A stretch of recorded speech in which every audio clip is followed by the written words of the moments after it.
We shall blower ने ये लिखा था कि उन्हें एग्जाम कंडक्ट होने के पहले एक व्हाट्सएप मिला था जिसमें कि कुछ प्रश्न थे जो कि एग्जाम से मैच कर रहे थे। हमारा परीक्षा नीट की परीक्षा 3 मई को संपन्न हुई थी, पूरे सुचारू रूप से संपन्न हुई थी। हमने सभी लोगों को एश्योर किया था, स्टूडेंट्स को, पेरेंट्स को, सारे स्टेक होल्डर्स को, कि इस बार नीट की परीक्षा बगैर किसी एरर के, बगैर किसी जीरो टॉलरेंस के साथ कराई जाएगी। और हमने परीक्षा के पहले जितने इनपुट्स आए थे उसकी सबकी जांच कराई थी, उनके ऊपर कार्रवाई करी थी। बहुत सारे फेक लोग पेपर बेचने की कोशिश कर रहे थे। 120 टेलीग्राम के चैनल ब्लॉक किए गए थे। 3 तारीख को जो परीक्षा हुई बिल्कुल सुचारू तरीके से हुई। 5432 सेंटर्स भारत में, 14 सेंटर भारत के बाहर। सारी परीक्षा खत्म हो गई। उसके बाद सारे OMR sheets, unused question papers, सब कुछ हमारे पास प्राप्त हो चुके हैं बाहर, और इवैल्यूएशन की प्रक्रिया जारी थी। परंतु हमारा एश्योरेंस था कि हम एग्जाम के बाद भी हर इनपुट को उसी गंभीरता से लेंगे जैसे एग्जाम के पहले ले रहे थे।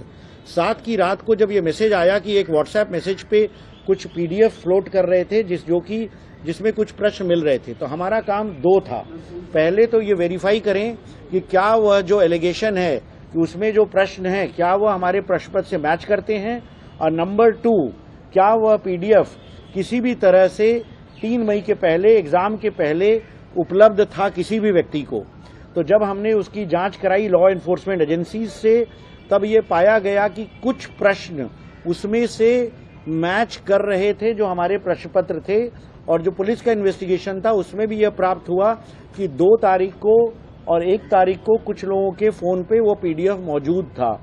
जब इसकी पुष्टि हुई तो हमने ये समझा कि अगर इस तरह का एक भी वायलेशन होता है तो वह हमारी जीरो टॉलरेंस पॉलिसी के खिलाफ है, और जो तमाम 22,69,000 बच्चे परीक्षा की अपनी मेहनत से तैयारी कर रहे हैं उनके भविष्य को इम्पैक्ट करेगा।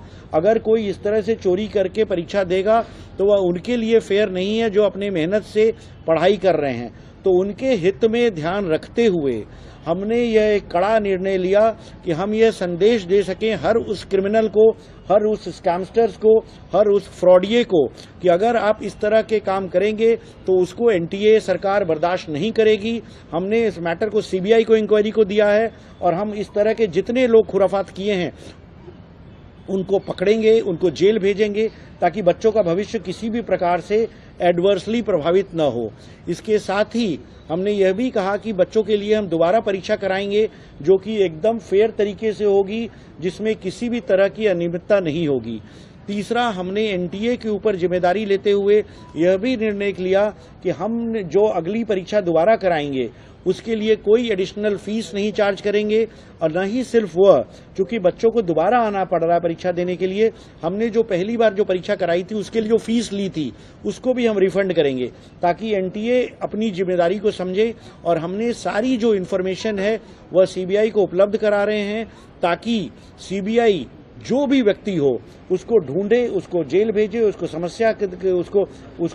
उसकी सजा दिलाए, जिससे कि इस तरह की जो एग्जामिनेशन की प्रक्रिया में समय समय पर इस तरह की रिपोर्ट आती रहती है, इसका एक बार में खत्म किया जा सके। तो इसलिए इतना बड़ा निर्णय सरकार ने, NTA ने आज सुबह लिया है।